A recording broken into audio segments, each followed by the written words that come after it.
Hello friends, in our last meeting we had studied summary and themes of the novel To Serve with Love written by E.R. Braithwaite.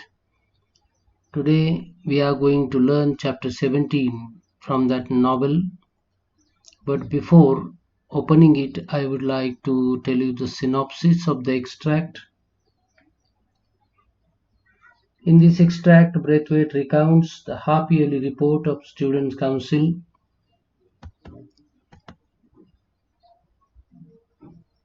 in which the students of the school report to the faculty, that is teachers and other students, on what they have been studying up to that time.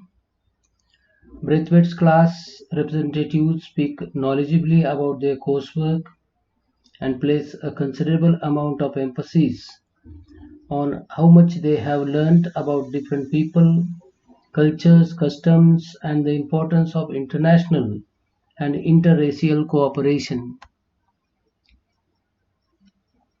Then program. The program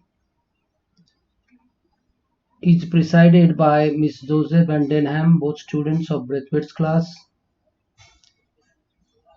In the beginning, Mr. Florian, the headmaster, addresses the meeting with a lengthy but well-received presentation.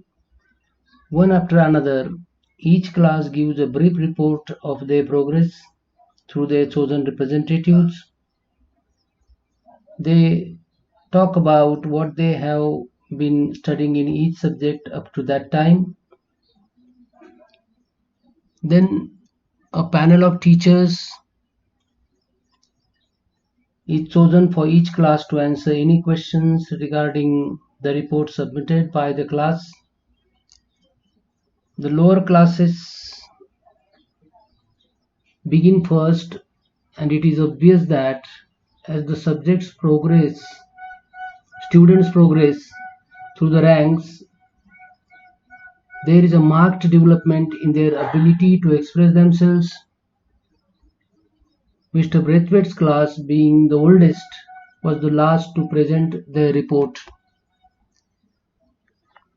Then begin the highest class proceedings. Miss Joseph begins the higher classes proceedings by clarifying that the common theme underlying all their studies this term is the interdependency of mankind. Potter speaks in the field of math, focusing on how greater understanding in the world is fostered by the use of common weights and measures. Miss Pegg and Jackson speak on geography, and Miss Day and Funman discuss the subject of physiology, with Funman stealing the show by exhibiting a model of a human skeleton and stressing the class conclusion that basically all people were the same. Miss Dodd reports on history and Miss Joseph on domestic science. Denham creates a stir by speaking on the required subject of PTN games, complaining that the class was ill-conceived and pointless.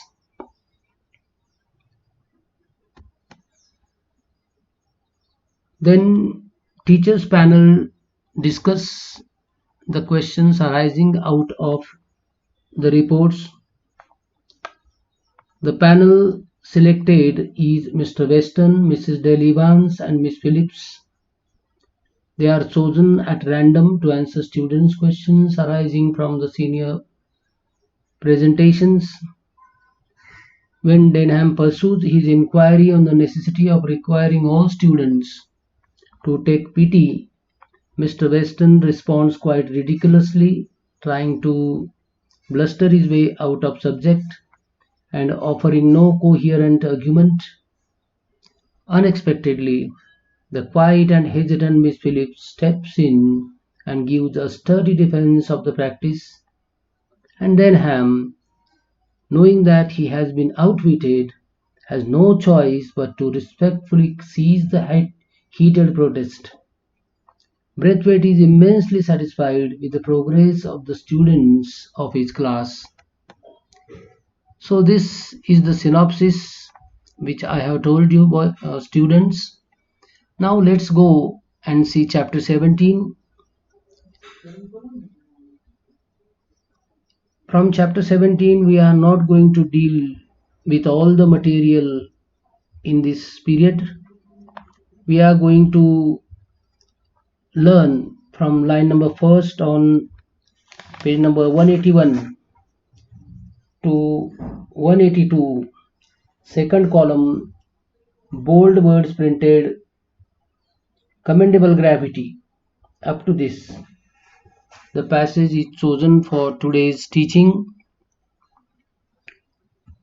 Friends, the chapter opens with students council day. As there is a special day in our school, we prepare cheerfully for the function or the day.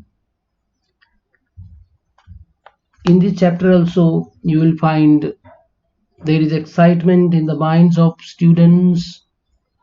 Teachers are also very happy. They were looking forward to that day. All the arrangements were done by students.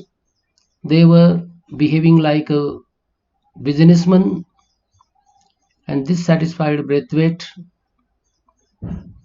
He felt pride in his students.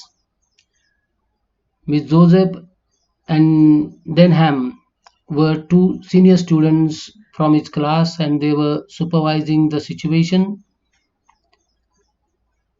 Tasks and duties were distributed among the students, and as there was no assembly on that day, all students were waiting for the arrival of the principal or headmaster. When the bell, now the program beginning.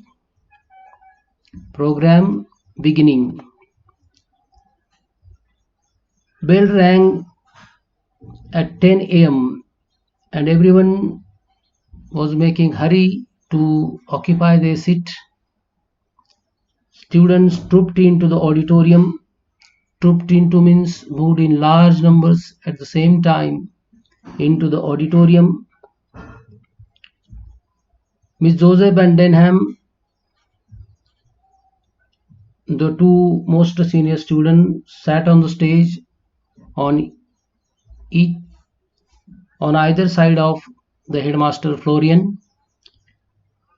Florian gave a speech. It was a little bit lengthy. In it, he reiterated aims and policies of the school. At the same time, he expected students' participation. He also praised the good things of the students and made them aware about the things to achieve, including their conduct, improvement in conduct, cleanliness, and pursuit of knowledge. When his speech was over, and then when he retired, Braithwaite Braithwaite thought that the headmaster appeared to be very sincere in making the progress of his school and his students as well. He identifies himself with school and everyone in it. As he concluded his speech, wishing them every success, there was a great applause from the students' side. The next proceeding was handled by Joseph. Joseph outlines the method of the program or routine of the program. She gave a short speech. In that speech, she explained the purpose and activities of the Students' Council. Then she told that class representatives would present their reports, and after the end of all reports, there would be teachers question and answer session.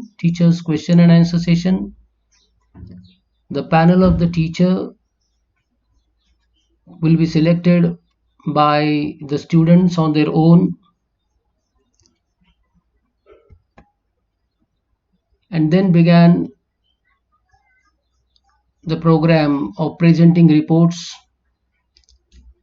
As it was arranged or organized, 12-year-old were given the first chance, means lower classes were going to present their reports first.